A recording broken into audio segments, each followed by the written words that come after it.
Ladies and gentlemen, family and friends, scholars and dignitaries, welcome to another episode. Welcome to my world.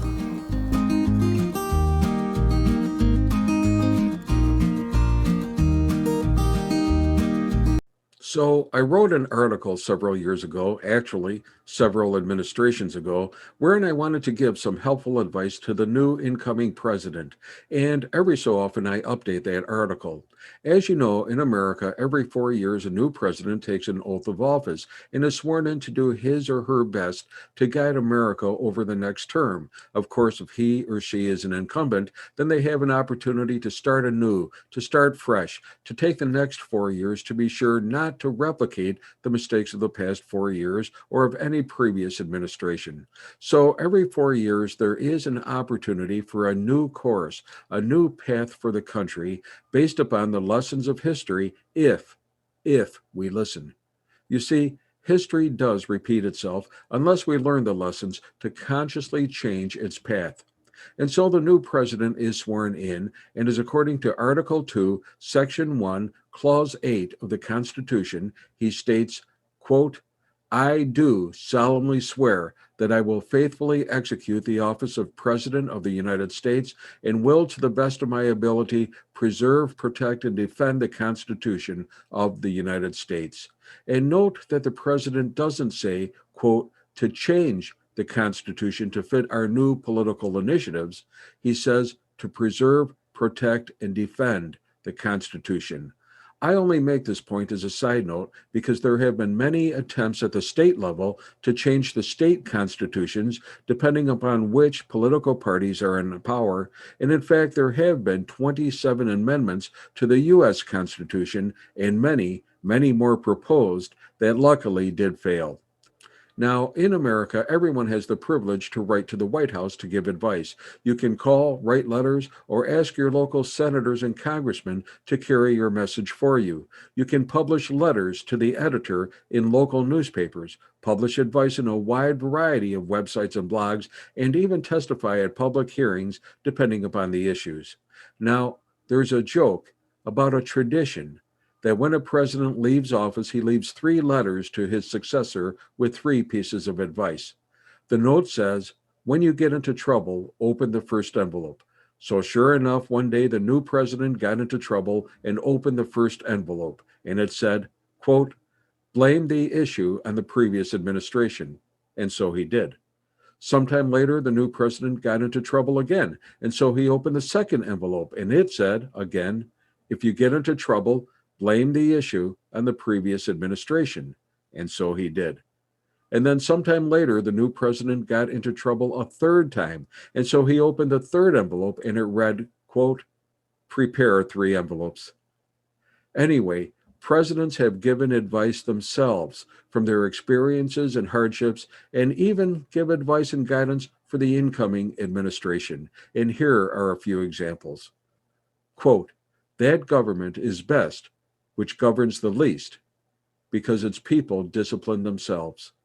Thomas Jefferson. Quote, my God, this is a hell of a job. I have no trouble with my enemies, but my damn friends, they're the ones that keep me walking the floor nights. Warren Harding. Quote, there is nothing wrong with America that the faith, love of freedom, intelligence, and energy of her citizens cannot cure. Dwight Eisenhower. Quote, a president's hardest task is not to do what is right, but to know what is right to do. Lyndon Johnson. Quote, if your actions inspire others to dream more, learn more, do more, and become more, you are a leader. John Quincy Adams. Quote, whatever you do, tell the truth. Grover Cleveland. Quote, yours is not the task of making your way in the world, but the task of remaking the world which you will find before you. Franklin Roosevelt. And of course, quote, ask not what the country can do for you, but what you can do for the country. John Kennedy. So I do have some advice for a new president. I call it 10 Guiding Principles for Presidential Wisdom. And while many people offer advice about specific issues such as health insurance, taxes, or politics, I think it's best for all future presidents to remember the sound, basic principles and values that have served America throughout our history. First, a president should not represent just Republicans or Democrats. The role of government is for the health, safety, and welfare of all citizens, and the government is for all citizens, won by the people, of the people, and for the people. A political party is simply a tool, a mechanism to achieve the office. It is not the office. You are not married to a political party. Your oath is to the people, not the politics. This has been the rule which has been the most violated of all of them, and the one which has caused more issues and obstructions than any other problem. Second, be responsible, ethical, moral, legitimate, licit, and legal, and act within the power ascribed. Do not exceed that. Do not bend the rules. Do not take advantage of the privileges afforded. It is far better to be remembered as a president who practiced caution and humility in the exercise of his authority than one who gave to reckless abandonment. Third, streamline the government and administrative burdens and demands that are crushing, absolutely crushing small businesses and citizens and taxpayers. Give us some relief. Fourth, regulate big business, big corporations, and the monopolies. Give the people a fair playing field. Do not cater to the corporate lobbyists or special interest groups that are oppressing the people. And we need to watch out for the new animal, the mega corporations, the high-tech industries buying up all the little family businesses and now controlling our very freedoms.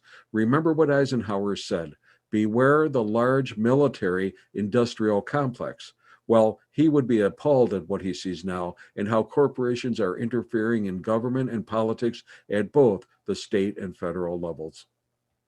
Fifth, compromise on the unimportant things, but stay the course on the more serious. Never compromise on the really important matters, especially not when the health, safety, and welfare of our families are concerned. Sixth, fix the problem. Lead, follow, or get out of the way. Do not unnecessarily complicate the issues. For example, the Affordable Care Act, Obamacare. It could have been a wonderful, wonderful benefit for all America, but the government overloaded it with regulations and non essential benefits. The law itself was 1,000 pages long. 1,000 pages, and it had an addendum of regulations of almost 20,000 pages. Nancy Pelosi herself passed it without reading it. No one read it. And the critics were right. There were non essential services, financial penalties, and higher costs, especially to younger and healthier individuals and families. And since passage, it's been estimated that health care costs have skyrocketed to over $3 trillion and will only continue to rise. Fix the problem. Seventh, follow the word of the Constitution and the intent of the forefathers. They specifically thought through many of the current and future obstacles and pitfalls and designed a constitution for a country that could survive and even grow and prosper given those limitations. They knew that a house divided cannot survive, that democracy itself would fall if these rules, these guidelines were not followed. Keep to the Constitution and intent of the forefathers. Eighth, a very specific piece of advice for public policy that I am obligated to ask is to do something about our economy, specifically about governmental overspending, about the inflation factor that no one is speaking about, and about bringing jobs back from overseas. Governmental spending has hit an all-time high, and to be honest, government has exceeded their authority to tax and spend and has burdened the taxpayers with a total debt exceeding $30 trillion. That's placing the very futures of our children in grave danger, as it would anyone that has to assume such a high level of debt obligation and interest payments. And of course, the very idea of other countries, such as China, holding such high levels of debt is itself very alarming, given the fact that they can continue to buy up American buildings and lands and businesses and corporations at unprecedented rates. Government has been spending like drunken sailors. Stop the unnecessary spending. And as important, please do something about the inflation factor in our country. People can't afford to live. We went from a society that lived on one income in the 60s to a point where families can't even live on two full-time incomes. We have come to a point where the average family can't afford to buy a home and where the elderly lose their homes because they can't afford the school and property taxes. The prices of food have increased. Utilities and services have increased. Medical and dental, and especially pharmaceutical costs, are tremendously more expensive. College costs are going up well beyond the usual inflationary rate. Automobiles are beyond purchase. Most people lease them now, and every single good or service that we need is now placing a financial stress, if not a burden, on the average family. Inflation, and not just for the luxury items, but for the necessities, are out of control, and inflation is destroying a balance of life for the average American family. Ninth, please, please do not legalize drugs. Research from the Center of Addiction Studies at Columbia University shows that the cost, including morbidity and mortality from alcohol and drugs, was greater than that from heart disease, cancer, and diabetes combined. And drug abuse and addiction is responsible for more hospitalization, more mental illness, more crime, and more family dysfunction than any other cause. You know what alcoholism has done to our families. You remember what crack cocaine has done. You know what heroin did, what the pharmaceuticals have done, and marijuana itself is responsible for hundreds of thousands of admissions into hospital emergency rooms and treatment agencies every year, hundreds of thousands. The American Medical Association released a statement recently that said that cannabis was a dangerous drug, that it has an inherently high potential for abuse, that we should actively discourage use, and they recommended that people do not use marijuana. The AMA said, do not legalize marijuana. And the American Psychiatric Association, after a 12-year field study, found that cannabis caused 8 psychiatric mental disorders, including anxiety disorders, depression, bipolar disorders, schizophrenia, amotivational syndrome, disruptive cognitive functioning, neuropsychological decline, and psychotic disorders. The APA also identified 4 primary cannabis induced physical disorders: lung damage, heart disease, cancer, and pregnancy complications.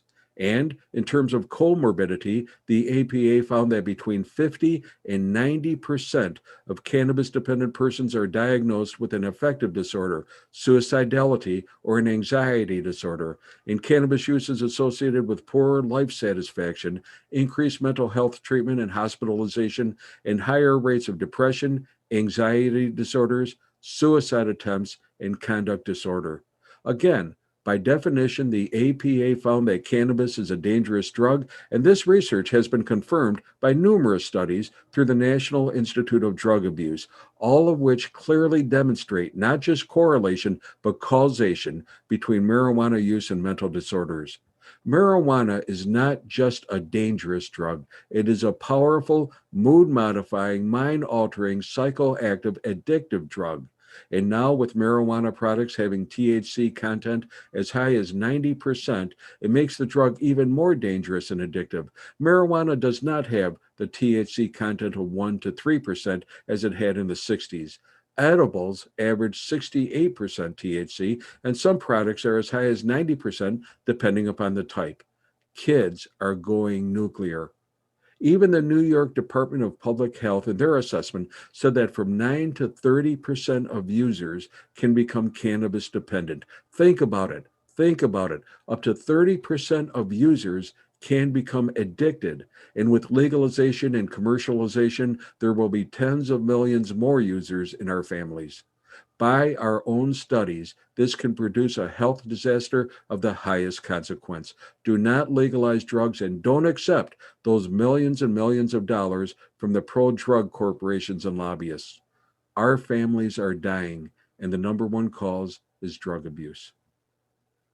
And 10th, please maintain a strong support for the Judeo-Christian heritage of America. In fact, there is no other principle more important, especially because, as our forefathers knew, the most basic values that America stands for are deeply rooted in these principles, and any deviation from this ethos can only bring about chaos and ruin and lead America further astray from the blessings and graces she has been endowed with.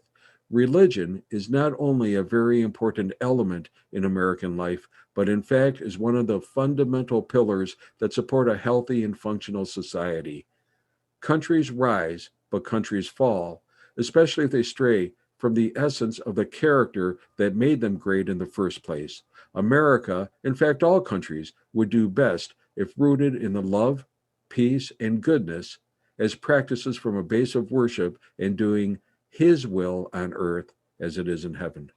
And by the way, intolerance towards religious people is the last acceptable ism practiced in America. It needs to stop. And it's up to the president to assure that the bias, prejudice, and discrimination against religious people ceases to exist.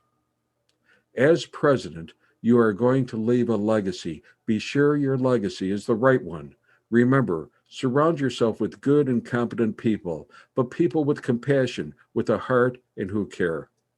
Remember Lord Acton's famous quote, "Power corrupts, and absolute power corrupts absolutely." Be sure your power is only a tool to be used judiciously and not your character. Remember, no president can solve every problem, but one's legacy as president is that the health, safety, and welfare of the people is maintained, and at least one or two significant problems were resolved. Remember to heal the nation and spread peace throughout America and the world. Let the real legacy of the President of the United States be a pro-life administration in all forms and to all peoples. That really is what the legacy of America is, a shining beacon, a light to all nations in the name of God. Reestablish us as a country of hope, a country of healing, a country of inspiration. And remember that presidents may come and go, but the office must always maintain a reputation and respectability and maintain integrity and remain free from fraud and corruption.